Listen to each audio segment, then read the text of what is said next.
제가 군에 입대할 때 선배들로부터 가장 많이 들었던 이야기가 군에 가면 적당히 하라는 거였습니다. 너무 잘하지도 말고 너무 못하지도 말고 중간쯤 적당히 해야 군대 생활이 고롭지 않다, 그런 이야기를 많이 들었습니다. 쫄병 시절에 고참으로부터도 많이 들은 이야기가 그거였습니다. 그래야 군대 생활이 편하다는 것입니다. 우리 직장 안에서도 적당히 눈치껏 하는 것을 많이 배웁니다. 군대에서 배웠던 그런 어떤 지혜가 직장까지 연결돼서 직장 속에서도 우리가 그렇게 적당히 무슨 일들인지 처리하는 것을 우리가 배우곤 합니다.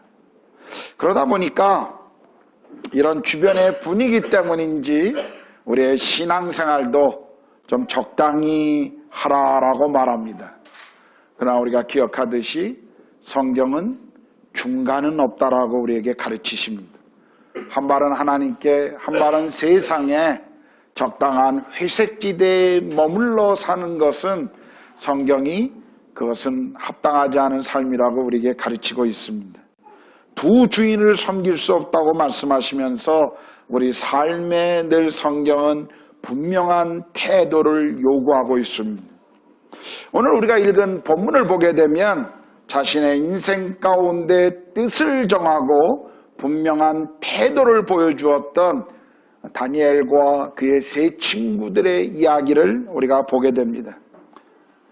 오늘 본문 1절은 이렇게 시작하죠. 유다왕 여호야김이 위에 있은 지 3년에 바벨론 왕 느부갓네살이 예루살렘에 이르러 그것을 에워쌌더니, 오늘 1절은 오늘 본문의 시작인 다니엘이 살던 시대의 역사적 배경을 언급해주고 있습니다.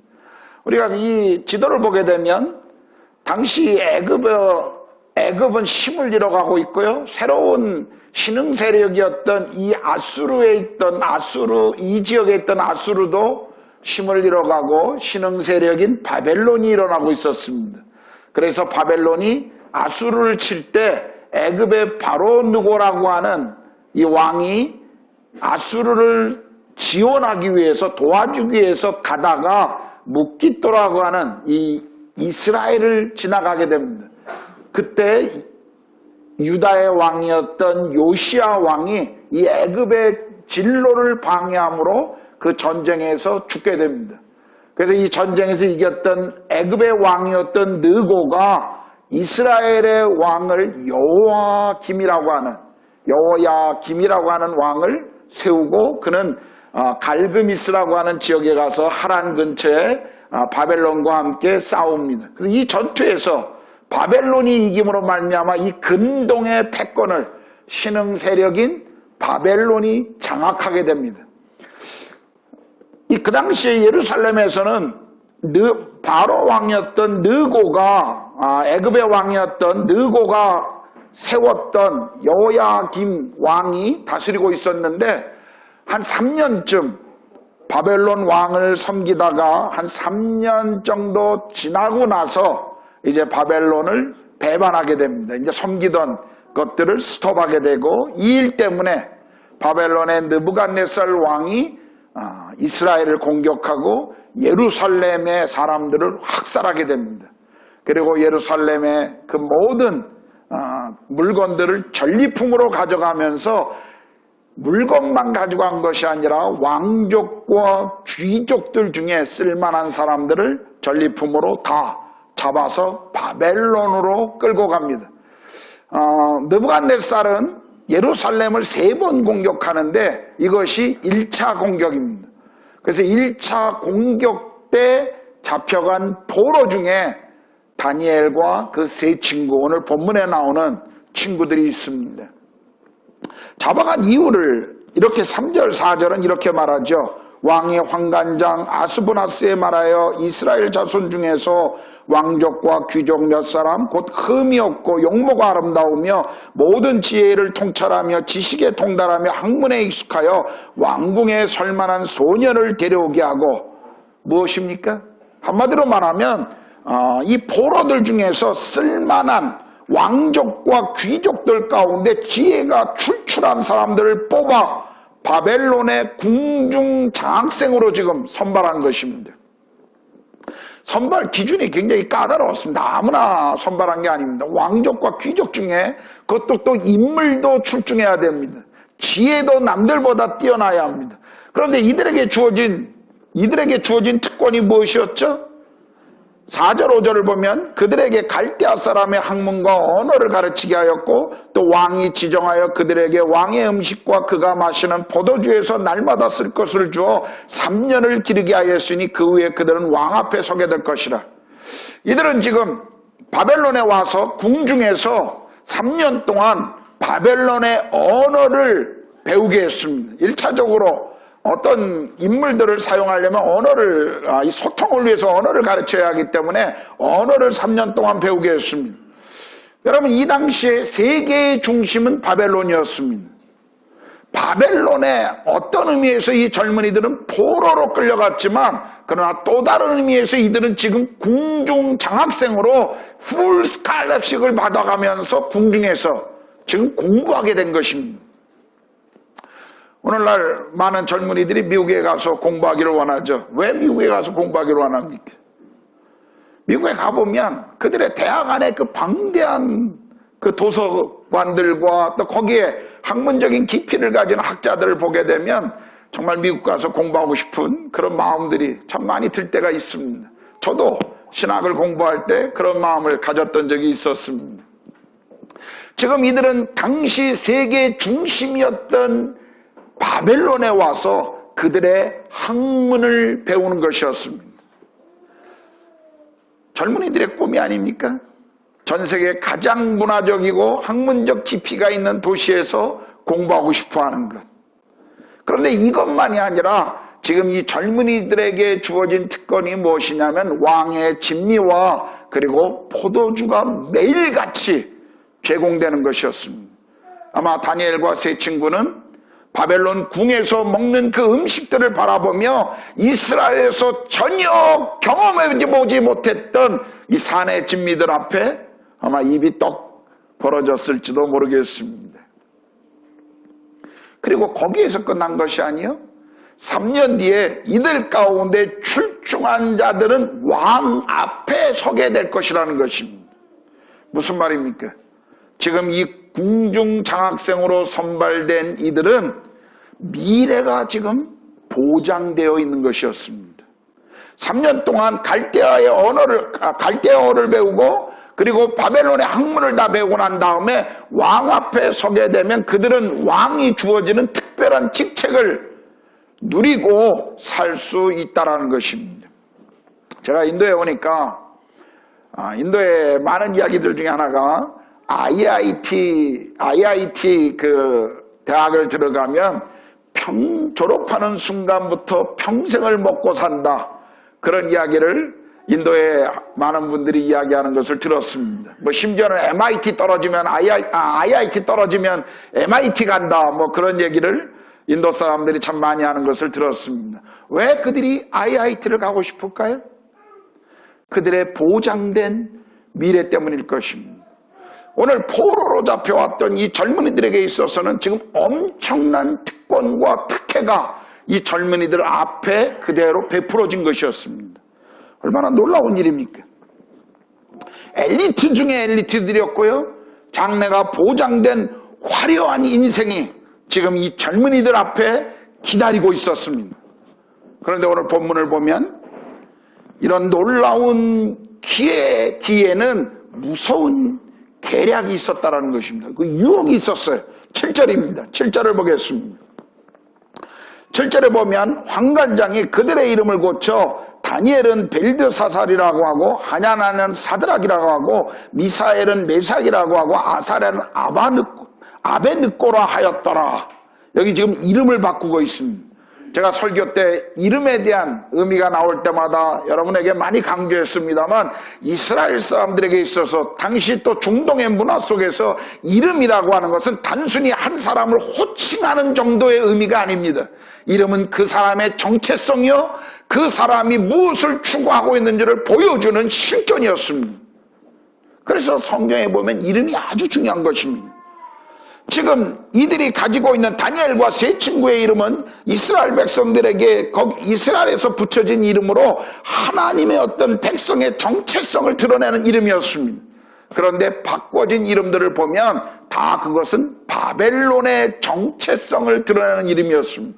예를 들면 다니엘을 벨드사살, 여기 벨이라고 하는 것은 바벨론의 신의 이름이었습니다. 그러니까 그 신을 섬기는 사람들의 이름으로 다 바꾸는 것이죠. 왜 이름을 바꿀까요? 이렇게? 그것은 한 사람이 이제까지 가지고 왔던 그 모든 정체성, 한 사람의 그 본질적인 것을 다 바꾸기를 원했기 때문입니다. 일제강점기에 일본 사람들이 우리 한국 사람들의 이름을 전부 일본식으로 다 강제로 이름을 바꾸지 않았습니까? 이름을 바꾼다는 것은 무엇이죠? 단순히 미치코에서 광자로, 광자에서 미치코로 이름 바뀐다는 그런 의미 정도가 아닙니다. 그것은 한 사람이 가지고 있는 민족성, 한 사람이 가지고 있는 그의 인생의 정체성, 그가 가지고 있는 실존적인 모든 의미를 다 뒤집어 놓고 바꾸겠다라고 하는 그 의미가 거기에 있는 것입니다. 이름을 바꾼다는 것은 그러므로 단순히 호칭이 바뀌는 것이 아닙니다. 이름이 가지고 있는 이 신앙의 정체성을 완전히 지금 바꾸려고 하는 것이죠. 여러분 보십시오. 좋은 환경, 좋은 음식, 그리고 보장된 미래가 이 젊은이들에게 주어졌습니다. 그런데요, 이렇게 하는 목적이 무엇이라고요? 이들이 가지고 있는 하나님의 백성의 그 실존적인 정체성을 바꿔버리려고 하는 것입니다. 바벨론의 우상의 아들들로 바꾸어 버리려고 하는 이 무서운 계략이 그 뒤에 있었습니다. 종종 미국의 전략 중에 하나가, 미국 사람들이 갖는 전략 중에 하나가, 미국의 유학원 2, 3세기의 많은 젊은이들이 아주 특출나게 자라면 미국에서 보통 하는 방법이 있다고 합니다. 미국 정부가 보통 풀 스칼라십을 주고요, 그리고 연구비를 대주고요, 그리고 더 좋은 환경을 만들어주고 더 좋은 공부할 수 있는 여건을 주고 더 많은 재원을 지원해 준다고 합니다. 그래서 고국으로 돌아가지 않고 미국에 남아서 계속 연구하게 하고 더 나가서는 시민권을 주고, 그래서 편안하게 미국에서 공부할 수 있도록, 다 그러는 것이 아니라 유학원 젊은이들 중에 아주 특출난 사람들에게 그런 제안을 하고 그렇게 사람들을 미국 땅에 머물게 해서 미국 시민으로 미국을 위해서 일하도록 미국 정부가 주로 하는 전략 중에 하나가 그런 것이랍니다. 여러분, 이 바벨론 정부의 전략이 지금 그것이었습니다. 이 특출한 젊은이들을 뽑아다가 그들의 정체성을 변화시킴으로 바벨론을 위한, 바벨론의 아들들로 지금 만들려고 하는 그런 시도였다라는 것입니다. 그런데 이 젊은이들에게는 이 시도가 먹히지가 않았습니다. 여러분, 좋은 환경과 좋은 음식, 그리고 보장된 미래라는 것, 얼마나 큰 유혹입니까? 아마 여러분 자녀들에게 이런 제안들이 들어온다면, 그런데 이런 제안들을 하면서 한 가지만을 요구한다면, 그 한 가지가 신앙을 포기해야 된다고 말한다면, 여러분 이 제안을 어떻게 하시겠습니까? 아마 쉽게 대답하지는 못할 것입니다. 저는 신앙생활하면서 학교 다닐 때 그렇게 기도하고 열심히 주님의 도우심을 구하다가 좋은 대학에 가서 세상적인 재미에 빠져서 신앙을 잃어버린 젊은이들을 주변에서 많이 보았습니다. 좋은 직장에 가서 세상과 적당히 타협하고 세상적인 성공을 추구하다가 모든 것을 잃어버린 사람들도 저는 보았습니다. 어떤 의미에서 우리는 상황이 좋을 때보다도 환경적으로 어려움이 있을 때 우리는 종종 하나님을 더 찾습니다.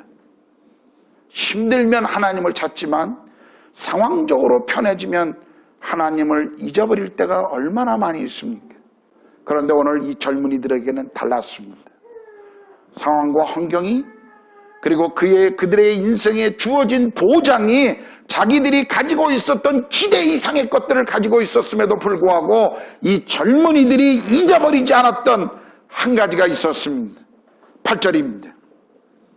다니엘은 뜻을 정하여 왕의 음식과 그가 마시는 포도주로 자기를 더럽히지 아니하려 하고 자기를 더럽히지 아니하도록 환관장에게 구하니. 무엇입니까?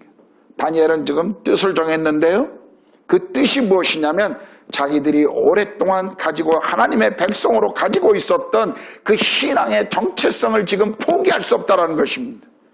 그 중에 하나가 뭐냐면 이 왕이 주는 진미와 포도주로 자기를 더럽히지 않겠다라고 하는 결단을 했다는 것이에요. 당시 이방 사람들은, 아마도 다니엘과 이 세 친구는 이방 사람들이 신전에 드려졌던 좋은 음식이나 또 왕이 먹는 그러한 음식들을 아마 먹게 되면 율법에서 규정하고 있는 부정한 것들을 먹음으로 자기를 더럽힌다라고 알았을 것입니다. 그래서 그는 그것을 결단했습니다.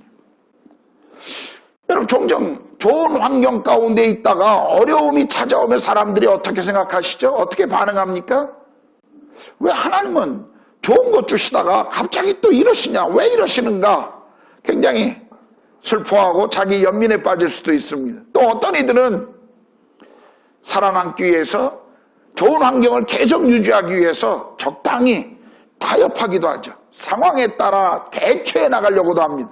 그런데요, 다니엘과 세 친구는 처음부터 뜻을 정하고 분명한 행동을 보였다는 것입니다.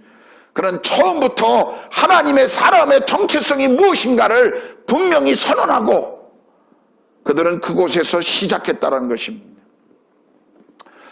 우리 모두 남자들은 비슷한 경험을 합니다만, 저도 군에 갈 때 많이 들었던 이야기, 특별히 제가 그리스도인으로서 믿음의 선배들에게 들었던 이야기 중에 하나가 군대 회식 문화였습니다. 군에 가면 늘 술을 먹게 된다고. 그래서 많은 분들이 군에 오기 전에 술을 경험해보지 못하다가 군에 와서 술을 경험하는 경우가 참 많이 있지 않습니까? 저도 처음 자대에 배치되고 이제 자대에 이렇게 새로운 병력이 왔다고 토요일 밤에 회식이 열렸습니다. 대장님이 이렇게 이제 새로운 부하들에게 이렇게 술을 따라주시는데 제가 그 술을 이렇게 거부했습니다. 제가 술을 먹지 않습니다. 교회 다니나? 그러시더라고요. 예, 교회 다닙니다. 제 신앙적 양심 때문에 저는 술하지 않습니다. 근데 그냥 대장님이 쿨하게 그냥 지나가셨습니다. 그런데 벌써 여기저기서 저를 향해서 째려보고 있는 그 눈빛들을 저는 느낄 수가 있었습니다. 그날 저녁에 소위 집합이라는 것을 당해서 저희 동기들이 저 때문에 한 따까리를 이렇게 군대 용어를 써서 죄송합니다만 이렇게 굉장히 어려운 구타를 당하고 어려운 일을 겪었습니다. 근데 제가 그때 배운 것이 한 가지가 있어요. 처음에 분명한 저의 태도 때문에 저는 3년 동안 군생활을 하면서 한 번도 다른 이들이 저에게 술을 권유한 적이 없습니다. 저는 적어도 그 분야에 대해서는, 그 부분에 대해서는 자유로울 수가 있었습니다. 제가 배웠던 한 가지, 그것은 무엇이든지 처음에 제대로 결단하면 나중에 자유롭다는 것이었습니다. 많은 분들이 처음에 이 결단 앞에 주저하거나 적당히 타협하게 되므로 나중에 어떤 문제든지 자유롭지 못한 것들을 우리는 참 많이 볼 수가 있습니다. 유독 술 문제만 그런 것이 아닙니다. 우리의 삶에서 그런 일들이 얼마나 많이 있습니까? 정직에 대한 문제에서도 그렇고요. 다양한 삶의 문제에서 우리가 신앙인으로 하나님의 사람들로 우리가 어떤 문제를 분명하게 결단하고 내리면 그 문제에서 자유로울 수 있는데 처음부터 타협하게 되므로 나중에 더 큰 문제에 빠지는 그러한 부분들을 우리가 얼마나 많이 볼 수가 있습니까? 자, 지금 다니엘이 내린 이 뜻을 정한 것은 어떤 것이었죠? 우리가 잘 아는 것처럼 그는 왕의 음식과 왕이 주는 포도주를 먹지 않겠다라는 것입니다. 이 말은 우상에게 드려진 고기와 포도주를 먹지 않겠다. 이런 음식을 먹음으로 내 자신을 신앙적으로 더럽히지 않겠다라고 하는 결단이었습니다. 여러분, 이렇게 결단하는 것이 쉬웠을까요? 여러분, 우리가 생각하면 단순히 고기와 포도주를 거부하는 것이 아니죠. 지금 이것은 무엇을 거부하는 것입니까? 왕의 명령을 거부하는 것입니다.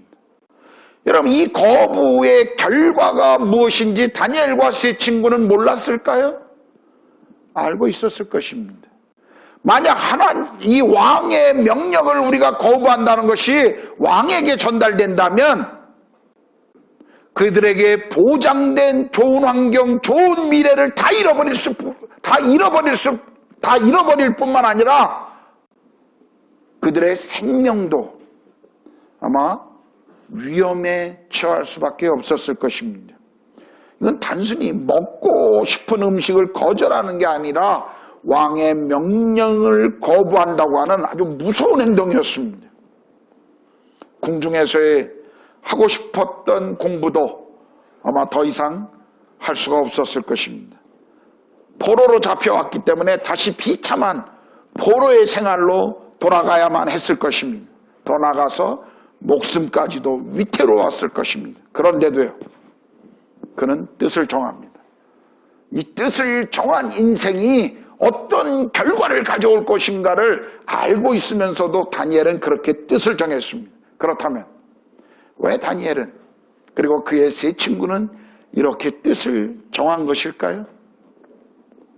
그가 이렇게 할 수 있었던 이유는 바벨론 왕보다도 하나님을 더 존귀하고 두려워하고 하나님을 더 경외했다라는 사실입니다. 여러분, 지금 생각해 보십시오. 바벨론 왕은 눈앞에 있습니다. 그의 권력은 눈앞에 있어요. 그러나 하나님은 보이지 않으십니다. 더군다나 이 젊은이들에게는 한 퀘스천이 있을지도 몰라요. 왜 하나님을 섬기는 예루살렘, 하나님을 섬기는 예루살렘의 모든 하나님의 백성들이 이렇게 이방인에게 있어서 공격을 받고 무참하게 이렇게 포로로 끌려와야만 했었는가? 하나님은 무엇을 하고 있었는가? 하나님은 과연 우리 민족 가운데 뭔 일을 하고 계신가? 그 불만과 불평이 이 젊은이들의 마음에 있었을지도 모릅니다. 그런데 그런 상황에서요, 지금 다니엘과 세 친구, 이 친구들은 하나님을 선택하고 있는 것입니다. 보이지 않는 하나님을 더 존귀히 여기고 그분의 말씀을 바벨론의 법도보다도 더 지금 중요하게 여기고 있다는 것이에요. 여러분, 우리의 신앙생활에서도 어떻습니까? 정녕 우리가 무엇을 결정해야 될 때 하나님은 보이지 않아요. 그런데 직장 상사는 눈앞에 보입니다. 하나님은 보이지 않는데 남편은 보입니다. 하나님은 보이지 않는데 우리 자녀는 지금 눈에 보인단 말이에요. 때때로 어떤 중요한 결정을 하고 신앙의 결정을 해야 할 때 하나님이 보이지 않습니다. 그래서 우리는 쉽게 내리는 결정 중에 하나가 무엇이냐면 보이는 것에 만족감을 주기 위해서 행동합니다. 보이는 것을 만족시키기 위해서. 직장 상사, 부모님, 남편, 아이들, 우리 눈에 가시적으로 보이는 것으로 만족시키기 위해서 하나님이 우리에게 말씀하신 그 말씀을 우리가 포기할 때가 얼마나 많냔 말이에요. 그런데 다니엘과 세 친구는 느부갓네살 왕, 당시 세계의 모든 권력을 가지고 있는 이 어마어마한 왕 앞에서, 그의 권력 앞에서도 그는 하나님을 먼저 보는 그 믿음의 눈을 잃지 않았다는 것입니다. 그들은 비록 패망한 나라의 젊은이로 포로로 이 바벨론 땅에 잡혀왔지만 하나님 나라의 백성이라는 자신의 정체성을 잃어버리지 않고 지금 살고 있었던 것입니다. 아예 처음부터 결심하고 그 결심대로 살아가려고 그들은 뜻을 정한 것이었습니다. 여러분, 우리가 세상을 사랑할 때 하나님과 세상이 우리 가운데 요구하고 있는 문화 사이에서 우리가 얼마나 많이 갈등할 때가 있습니까? 세상은 세상의 흐름을 따르라고 우리에게 요구합니다. 적당히 하라고 말하고 우리에게 남들도 다 이렇게 가는데 왜 혼자 고집부리냐고 우리에게 적당히 할 것을, 그리고 세상의 흐름을 따라올 것을 요구하고 있죠. 여러분, 우리 세상에 살기 때문에 세상의 법이 더 가까워 보입니다. 이게 문제예요. 하나님은 보이지 않고 하나님은 멀리 계신 것 같은데 세상의 법은 늘 가까이 있단 말이에요. 여러분, 다니엘과 세 친구가 이렇게 뜻을 정한 이유가 무엇일까요? 그들은 세상보다도 하나님을 더 사랑했기 때문에 이렇게 결단할 수 있었던 것입니다. 여러분, 바벨론 제국에서 뽑았던 사람이라면 이 젊은이들은 인간적으로도 부족함이 없는 아주 훌륭한 청년들이었을 것입니다. 인정받고 미래가 보장되고 하고 싶었던 공부를 하고 자신의 인생의 청사진을 마음껏 원하는 대로 펼칠 수 있었던 젊은이들이었습니다. 두 번 다시 찾아올 수 없는 기회였습니다. 그런데 이 기회 앞에서도요, 이 젊은이들은 하나님을 사랑하는 것을 먼저 선택합니다. 그 선택의 결과는 자기들이 누리고 있었던 모든 것을 다 잃어버릴 수 있었던 시간이었습니다. 그런데도요, 그들은 비록 모든 것을 잃어버린다 할지라도 하나님을 선택합니다. 그분을 따르기로 결단했어요. 많은 분들이 세상에 좋은 것 때문에 하나님을 따라가는 신앙을 멈추거나 적당히 타협하고 멀리하는 경우가 참 많이 있습니다. 그런데 우리가 잊지 말고 기억하십시오. 하나님을 잃어버리면 모든 것을 잃어버리는 것입니다. 다니엘과 세 친구는 이 우상 숭배에 바쳐진 그 음식, 자신의 신앙의 그 음식 때문에 신앙의 순결을 잃지 않기를 원했죠. 여러분, 이 다니엘과 세 친구의 이 결단은 당시의 주변에 이 모습을 본 사람들에게 있어서는 이것은 아주 작은 일이었을 것입니다. 아마 사람들은 이렇게 생각했지 몰라요. 이 세 청년도 아마 이렇게 생각했을지 모릅니다. 우리가 내리고 있는 이 믿음의 결단이 과연 어떤 가치가 있을까? 마치 이 결단은 바다에 돌 하나 던지는 정도의 그런 미미한 반응 안에서 그냥 끝나버릴 수 있는 아무런 의미가 없는 행동처럼 보였을지도 모를 것입니다. 그런데도 이 젊은이들은 그렇게 선택하신 거죠. 그렇게 선택한 겁니다. 여러분, 우리 신앙생활도 마찬가지죠. 우리가 이 땅에 살면서 직장 안에서나 학교 안에서나 우리 삶의 과정 속에서 우리가 믿음의 결단을 내려야 할 때, 하나님의 사람으로서 하나님이 요구하는 결단을 내려야 할 때, 어떤 때 우리 스스로 이렇게 질문할 수 있습니다. 나 혼자 이거 한다고, 나 혼자 이런 선택을 한다고 세상이 과연 변할 것인가? 나 혼자 이렇게 선택한다고 우리 직장이 바뀔까? 예, 바뀌지 않을 수 있습니다. 사회가 바뀌지 않을 수 있어요. 아무것도 나만 희생하고 나만 대가를 지불하고 나만 바보같이 처신돼도 아무것도 바뀌지 않는 것처럼 그렇게 상황은 여전히 똑같을 수 있습니다. 그런데도요, 하나님 우리에게 요구하십니다. 하나님의 방법을 따르라고. 여러분, 역사 속에 보십시오. 정직하게 하나님의 뜻과 그분의 방법을 따랐던 사람들을 하나님이 어떻게 축복하시는가를 보십시오. 우리가 세상의 법도를 따르고 세상의 문화적 흐름을 따라가면, 세상의 요구를 따라가면 당장은 얻는 것 같지만 그러나 마침내는 모든 것을 잃어버립니다. 그러나 하나님의 뜻을 따라가면 손해보는 것 같지만 하나님이 책임지신다고 하는 이 믿음을, 이 신뢰를 여러분이 가지셔야 합니다. 우리가 하나님을 선택하고 그분의 말씀 앞에 따라가기로 결단하면 그 나머지는 하나님이 책임지십니다. 여러분, 신앙에서 이것을 배우셔야 돼요. 그리고 그런 결단은요, 한 사람의 생애에서 끝나는 것이 아니라 그것은 주변뿐만 아니라 다음 세대에까지도 영향을 미칠 수 있다는 것을 여러분 잊지 마셔야 합니다. 저는 새해 첫 주, 지난주 이 예배 설교를 준비하면서 제 마음 가운데 새해 첫 주에 여러분과 함께 나눌 말씀을 어떤 것으로 선택할 것인가 계속 고민하다가 이 말씀을 선택했습니다. 우리는 새해가 시작되었습니다. 제가 이미 송구영신 예배 때도 말씀드렸습니다만 새해라고 하는 것이 하루가 날짜가 바뀌는 것이 무슨 그렇게 큰 의미가 있겠습니까? 그런데 새로운 해, 새로운 날이 변한다는 것은 사람들에게 뭔가 새로운 결정을 할 시간들을 허락해 주고 있습니다. 아마 여러분들도 2020년이 시작되면서 나름대로 새롭게 결정한 것들이 많이 있을 것입니다. 내가 직장 생활을 어떻게 해야지, 학생들은 학교 생활을 어떻게 해야지, 가정주부들은 가정에서 내가 어떻게 해야지. 아마 여러분 가정과 여러분 개인과 직장에 필요한 많은 계획들을 세우셨을 것입니다. 그런데 한 가지 제가 묻고 싶습니다. 여러분, 하나님과의 관계는 어떻습니까? 2020년을 시작하면서 여러분이 하나님 앞에 내린 믿음의 결단들은 무엇입니까? 하나님이 여러분에게 무엇을 요구하고 계십니까? 오늘 본문을 보게 되면요, 이 결단을 다니엘과 세 친구가 내릴 때 그 결단을 내린 것이 그들에게만 주어진 결과가 아니었습니다. 오늘 10절에 보면요, 하나님이 환관장의 마음을 바꿔서 그것을 허락해 주십니다. 열흘 동안 테스트해 보십시오. 채식만 주고 우리의 얼굴이 어떻게 변하는지를 보여달라고 다니엘이 그렇게 제안하죠. 여러분, 우리가 이런 모습을 보면서 신앙인으로서도 배워야 할 거 있습니다. 어떤 분들은 믿음 그러면 뭐예요?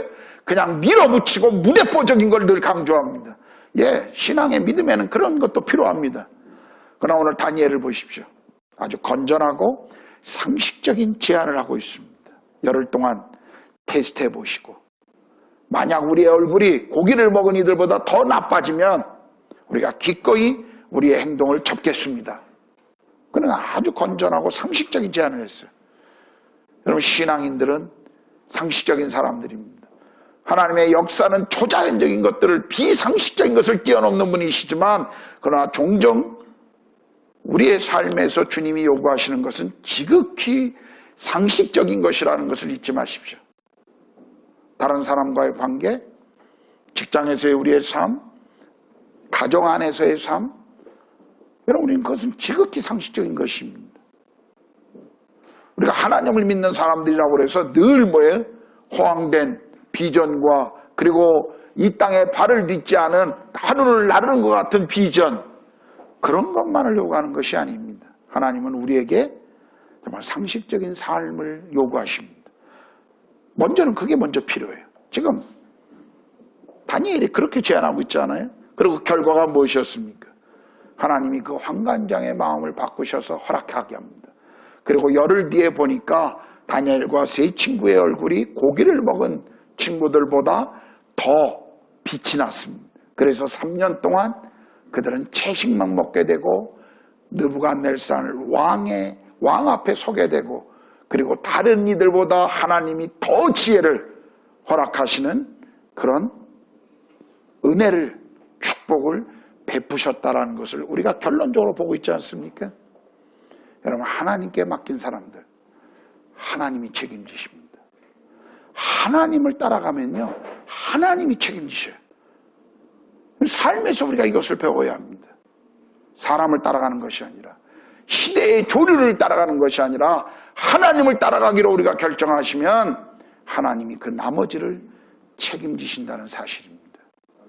오늘 2020년 새해가 시작한 지 열흘이 지나갔습니다. 여러분은 어떤 것을 여러분 마음 가운데 새롭게 결단하셨습니까? 여러분의 마음속에 찾아오는 유혹이 있을 거예요. 올해도 아마 그런 유혹이 있을 겁니다. 쉽게 가자, 편하게 가자, 더 빨리 가자. 신앙생활도 아마 똑같이 이렇게 요구할 겁니다. 적당하게 하자. 대학 가면 하지 뭐, 결혼하면 하지 뭐, 승진하고 나서 하지 뭐. 하나님과의 관계는 늘 뒷전으로 물러날 때가 참 많이 있습니다. 그러나 올 한 해 저는 기도하기는 우리 모든 믿음의 성도들이 여러분의 결정에 하나님을 제일 첫 자리에 모실 수 있기를 원합니다. 그분을 향한 삶의 결단을 해보십시오. 결단해 보십시오. 올 한 해 주님을 알아가는 것과 그분을 섬기는 일에 내가 삶의 우선순위를 두겠노라고.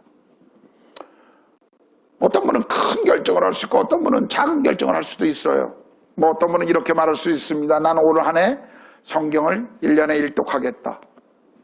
뭐 4독씩 하시는 분들은 1독이 우스워 보일지 모르지만 또 그것이 얼마나 놀라운 결정입니까? 아, 나는 매일매일 성경을 가지고 큐티를 빼먹지 않겠다. 또 얼마나 좋은 결정인지 몰라요. 올 한 해 예배자의 삶에서 한 번도 예배의 자리에 빠지지 않도록 내가 힘쓰겠다. 예배 15분 전에 오겠다 올해. 그것도 아주 중요한 결정입니다. 그런데요, 제가 말씀드리는 것은 이런 소소한 세소한 것들이 아니라 저는 오늘 여러분에게 말씀드리는 것은 여러분이 한번 여러분의 인생 전체를 거는 결단을 주님 앞에 해보시라는 겁니다. 하나님, 내 인생에 정말 주님을 온전히 따르고 싶습니다. 내 인생에 그리고 우리 가정이 온전히 주님을 따르고 싶습니다. 주님이 우리 삶의 주인이시오. 우리 가정의 주인이시오. 내 인생의 주인이심을 제가 고백하고 그 고백을 따르기를 원합니다.